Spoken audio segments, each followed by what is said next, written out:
আসসালামু আলাইকুম দর্শক, আবারও আপনাদের সাথে সরাসরি যুক্ত হয়েছি যমুনার সামনে থেকে। দর্শক, আপনারা জানেন যে তত্ত্ব প্রকল্প আপনাদের কিন্তু আজকে যেমনটি জানানোর চেষ্টা করছি, তারা কিন্তু যমুনা ঘেরাও করার জন্য সকাল 10টার দিকে এখানে উপস্থিত হয়। আর তাদের দুইটি দাবি নিয়ে তারা এখানে মূলত উপস্থিত হয়েছে। তাদের দাবি হচ্ছে, প্রথম দাবি তত্ত্ব প্রকল্পের দ্বিতীয় দফায় এই কর্মকর্তায় সকল জনবলকে পদ সৃজন পূর্বক রাজস্ব খাতে হস্তান্তর করতে হবে। এবং দ্বিতীয় নাম্বার দাবি, যেমনটি আমরা জানতে পেরেছি, কর্মরত জনবল কর্তনকৃত বেতন ও অন্যান্য সকল ভাতা অবিলম্বে পরিশোধ করতে হবে। দর্শক, এই দুটি দাবিতে কিন্তু তারা এখানে উপস্থিত হয়েছে। আমরা দেখছি যে বৃষ্টির মধ্যেও কিন্তু তারা যমুনার সামনে কিন্তু তারা ঘেরাও করার জন্য তারা এখানে উপস্থিত হয়ে তাদের এই কর্মসূচি তারা পালন করছে, এমনটি আপনাদেরকে জানানোর চেষ্টা করছি। দর্শক, যমুনার চাকরি ছাড়া যমুনা, এমন স্লোগানে কিন্তু তারা মুখরিত করে রেখেছে যমুনার সামনে। দর্শক, এমনটি আপনাদেরকে সরাসরি দেখানোর চেষ্টা করছি।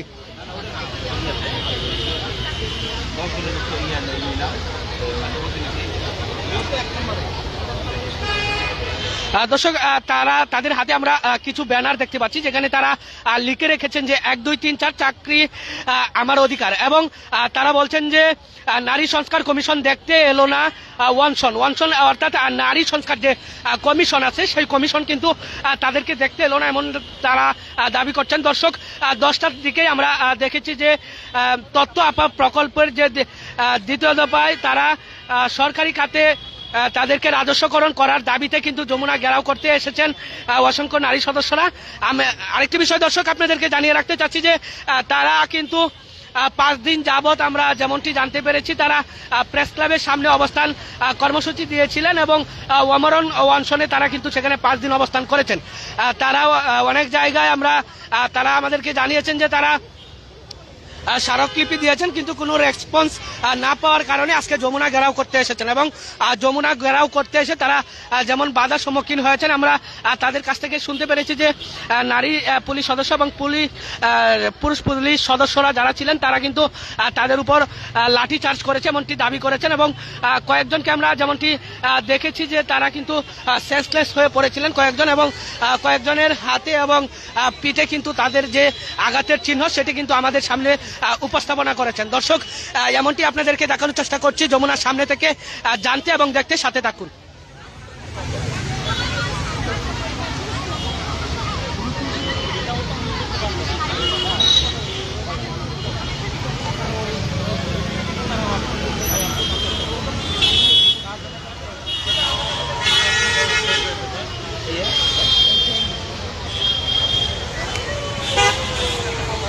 দর্শক, দীর্ঘ 2 ঘন্টা ধরে আমরা দেখছি যে তারা বৃষ্টির মধ্যেও কিন্তু তারা ছাতা মেলে এবং তারা কিন্তু এখানে অমরণ অনশন এবং যমুনা ঘেরাও কর্মসূচিতে তারা যে এসেছিলেন তারা কিন্তু অনেকেই অসুস্থ হয়ে পড়েছেন, এমনটি আপনারা দেখছেন যে কিছু নারী সদস্যরা কিন্তু এখানে শুয়ে পড়েছেন তাদের অসুস্থতার কারণে। দর্শক, তাদের এই দাবি কতটুকু যৌক্তিক অবশ্যই আমাদেরকে কমেন্টের মাধ্যমে জানাবেন, এবং কে কোথা থেকে আমাদের লাইভটি দেখছেন অবশ্যই শেয়ার করবেন এবং জানাবেন আপনাদের লোকেশনটা।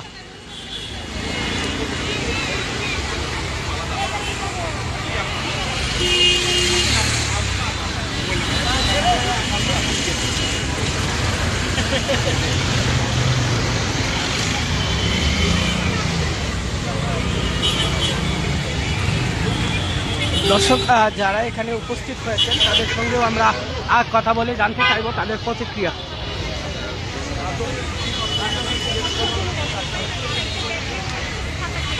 আপু, হ্যালো। আচ্ছা, আপনাদের যে 2টি দাবি সেই দাবিগুলো একটু উল্লেখ করেন তো আমাদের। আমাদের প্রথম দাবি হচ্ছে আমরা প্রকল্প জনবল সহ রাজস্ব চাই, এটাই হচ্ছে আমাদের একেবারে একমাত্র প্রথম একদম চাওয়া দাবি। আর দ্বিতীয় দাবি হচ্ছে আমাদের যে বেতন, আমাদেরকে প্রথমে নিয়োগ করতে ছিল 27,100 টাকা, এটা 2 মাস 3 মাস দেওয়ার পরপরই আমাদের বেতনের পরিমাণ কমিয়ে দিয়ে 24,700 টাকা করে দেওয়া হয় এবং আমাদের লোকসভা সহকারী যারা আছে তাদেরকে 17,045 টাকার জায়গায় 15,650 টাকা করে দেওয়া হয়। এবং হচ্ছে আমাদেরকে তখন বোঝানো হয় যে আমরা বেতন কমিয়েছি কারণ যাতে তোমাদের রাজস্বকরণের সুবিধা হয়, এই কথা বলে আমাদের বেতন কমিয়ে দেয়।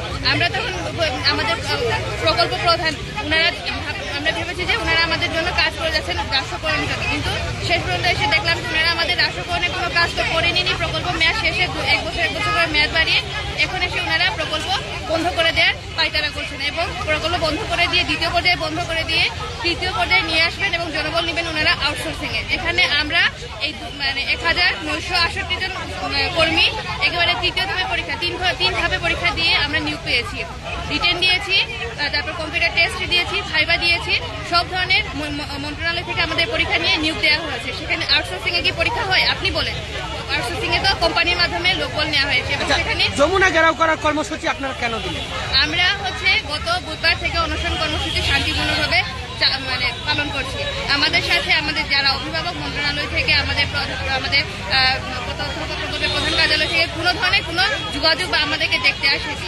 আজ আমরা আমাদের অভিভাবকের কাছে আসছি, আমাদের প্রধান উপদেষ্টা মহোদয়ের কাছে আসছি যেন আমাদের দাবি দেওয়া ওনার কাছে আমরা পেশ করবো। উনি নারী বান্ধব একজন প্রধান উপদেষ্টা, উনি আমাদের দাবি দেওয়াগুলো উনি অবশ্যই শুনবেন। আচ্ছা, পুলিশ সদস্যদের দাবি যে তাদের লাঠি এবং মোবাইল আপনারা কেড়ে নিয়েছেন, বিষয়টা কতটুকু সত্য? না না না, আমরা কোনো মোবাইল লাঠি কেড়ে নেই। আচ্ছা, পুলিশ সদস্যরা কি আপনাদের উপর? একজন মহিলা পুলিশ আমাদের মহিলাদের উপর বুট জুতা দিয়ে আঘাত করেছেন। উনি আমাদের একজন হিজাব পরা মহিলার হিজাব ধরে টানাটানি করেছেন, একজন মহিলা পুলিশ। এটা আপনিই বলেন, আপনাদের কাছে আমাদের প্রশ্ন। হ্যাঁ, ছেলে পুলিশ আমাদের গায়ে হাত দিয়েছে এবং মহিলা পুলিশ এসে আমাদের উপর বুট দিয়ে আঘাত করেছে এবং হিজাব পরা মহিলা হিজাব ধরে টানাটানি করে হিজাব খুলে দিয়েছেন। আচ্ছা, এখন আপনাদের বর্তমান যে পরিস্থিতি দেখছি, বৃষ্টির মধ্যে আপনারা এখানে অবস্থান কর্মসূচি চালিয়ে যাচ্ছেন, কতক্ষণ চলবে আপনাদের? দেখা না করে আমাদের দাবি দেওয়া পেশ না করে আমরা এখান থেকে নড়বো না। আমরা এখানে ধন্যবাদ। দর্শক, যেমনটি জানাচ্ছিলাম আপনাদের, তারা কিন্তু বৃষ্টির মধ্যেও তাদের যে আন্দোলন, তারা কিন্তু আন্দোলন চালিয়ে যাচ্ছে, এমনটি আপনাদেরকে দেখানোর চেষ্টা করছি। দর্শক, প্রচণ্ড বৃষ্টির মধ্যেও সকলেই ছাতা মেলে কিন্তু এখানে অবস্থান নিয়েছেন, এমনটি দেখানোর চেষ্টা করছি সরাসরি যমুনার সামনে থেকে।